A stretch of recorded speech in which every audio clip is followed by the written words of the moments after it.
Magandang araw mga ka-filers! Ako'y nagbabalik para sa isa na namang edisyon ng aking travel spot places at sa bidyong ito ay biyaheng Tagaytay po tayo at ngayon ay nasa Barangay Bunggo, Calamba City na po kami at dito kami dumaan sa kilalang Calamba Tagaytay Bypass Road na kung saan ay madadaanan namin ang tinaguriang Snake Road sa Barangay Mabato na isa sa alternatibong daan papuntang Tagaytay na kung manggagaling po kayo dito sa may Calamba, Santo Tomas at Tanawan, Batangas ay pwede na po itong puntahan. Sa kanang bahagi ang daanang pababa o palusong papunta sa tulay ng Mabato at Bunggo. Pero mag-ingat at marahan lang tayong magpaandar ng ating mga sasakyan at motor kapag dadaan dito dahil rough road pa ang kalsada at wala pang bakod sa magkabilang gilid sa ngayon hanggang sa makaahon papunta sa Barangay Mabato.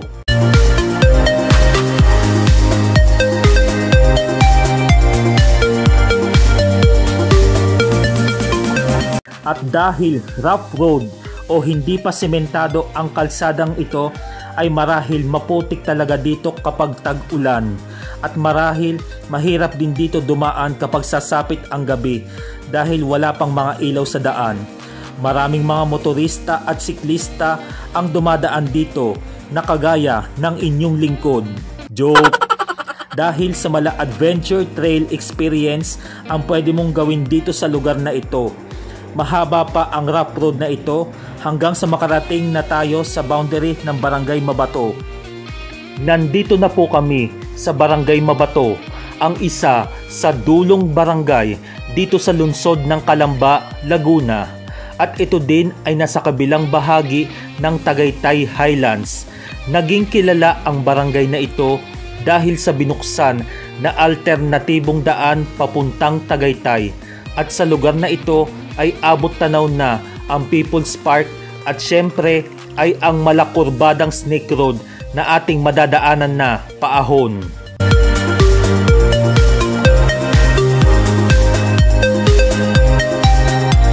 Dire-diretso lamang po ito mga ka-filers at sa bahaging ito ay may warning sign na sila na mag-ingat lubhang matarik at nagpapaalala na kailangan gumamit na ng low gear para sa ating pagmamaneho ng ating mga motor at mga sasakyan.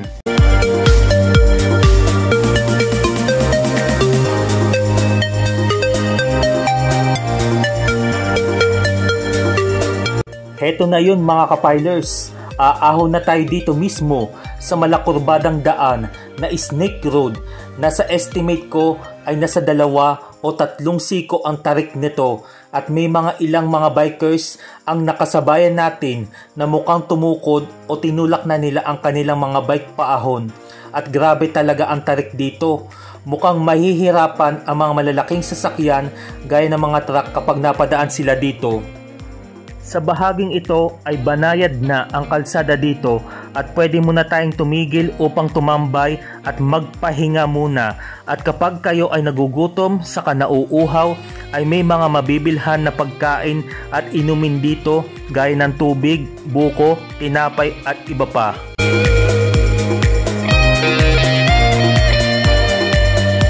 Mag-ingat pa din sa bahaging ito ng kurbada dahil malalim na bangin ang kahahantungan pag nahulog dito at wala pang mga bakod sa tabihan.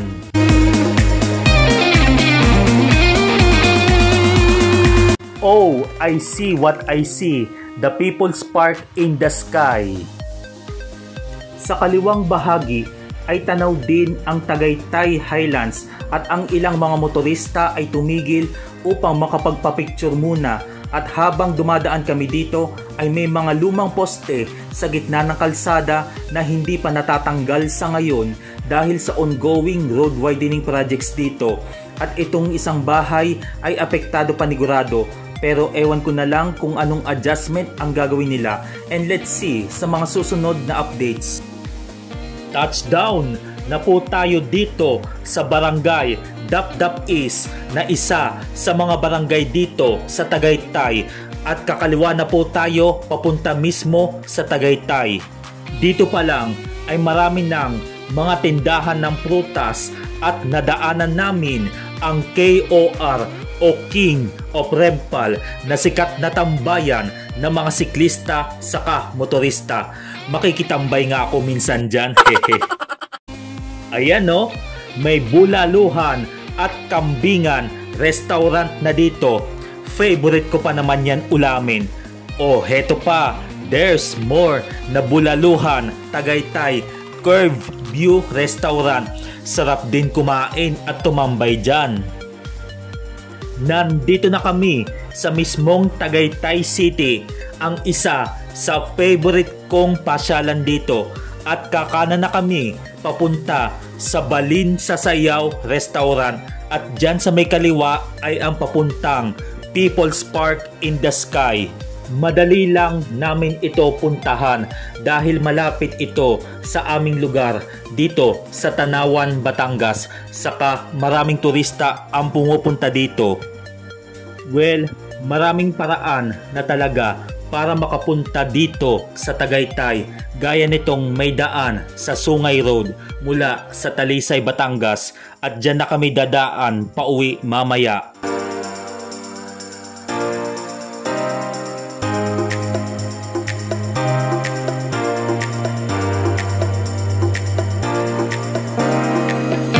Heto ang latest update.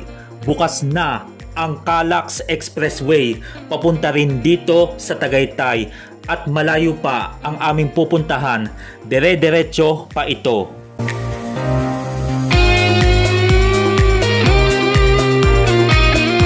Dito na rin kami sa may Olivares Plaza sa may Circle dahil weekend ngayon at Sunday pa ay talagang matraffic madalas ang Tagaytay.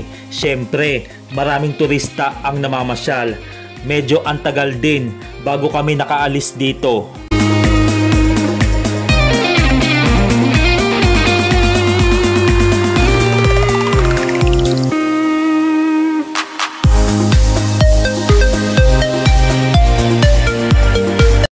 Yes, nandito na po tayo sa Balin sa Sayaw Alfresco Dining and Cafe, na isa sa restaurant na pwede nyo pong puntahan dito sa Tagaytay City. At ako'y nandito kasama po ang aking mga kapamilya. Halina't samahan nyo ko at o-order na po tayo ng tanghalian.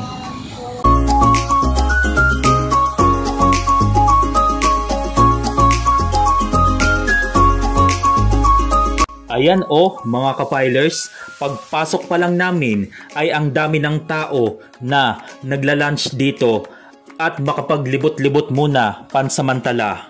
Ang Balin sa Sayaw Alfresco Dining and Cafe Restaurant ay isa sa mga all-time favorite Filipino restaurant na binabalik-balikan ng mga parokyano dito sa Tagaytay. Bukod rito, meron din silang other branches sa Dasmariñas at Silang, Cavite, Davao City at sa Coron at Puerto Princesa sa Palawan, na kung saan ay dun ang original owner nito. Ang bawat dining area nila dito sa labas ay mga bahay kubo na may net na para bang habang kumakain dito ay hindi ka madadapuan ng mga insekto. So, pwede kayang matulog o mag-camping dito? Joke! Napakaganda, saka malawak siya at malagarden ang bawat kapaligiran kasi maraming mga magagandang halamanan dito. Meron silang pavilion hall na kung saan ay tumatanggap sila ng kahit anong events gaya ng kasal, birthday, binyag at iba pa, at may catering services sila dito. Heto na po ang aming in-order. Wow naman, ang sarap niyan. Mga Filipino cuisine o lutong bahay ang mga pagkain nila dito. Syempre, may bulalo, may liempo, may boneless bangus, lumpiang Shanghai, may hipon, may pusit, ensaladang talong, may kare-kare, at mawawala ba naman ang kanin? Saka dito ay may specialty sila, yung nido soup o ang bird's nest soup na hinango sa pangalan ng restaurant na ito, ang Balin sa Sayaw. Malinamnam at dekalidad ang mga bawat putahe nila dito at tiyak ay swak na swak naman sa inyong panlasa. Ayan mga kabayders, gaganda po rito sa restaurant na to at ang sarap ng pagkain po nila dito. Kaya tara, yayain nyo na po ang buong pamilya at mag-enjoy po kayo sa Balin sa Sayaw Cafe. Dito lamang po sa Tagaytay City. Busog ang araw ko. Thank you, Balin sa Sayaw. At bago muna kami umuwi, ay bibili muna kami ng pasalubong dito sa Cecilia's Buko Pie and Pasalubong Center. Maraming mga iba't ibang klase ng mga delicacies gaya ng mani, makapuno, yema at syempre ang specialty nilang na buko pie na napakalinamnam at masarap na hahanap-hanapin nyo. At dito na kami dumaan pauwi sa Sungay o sa Ligaya Road papunta sa Talisay, Batangas. At dito na po nagtatapos ang aming gala dito sa Tagaytay. Maraming salamat po sa inyong pagsuporta at panonood sa aking mga videos. Having safe and a happy trip sa ating lahat. See you on my next videos. Just like, share, subscribe, and God bless us all.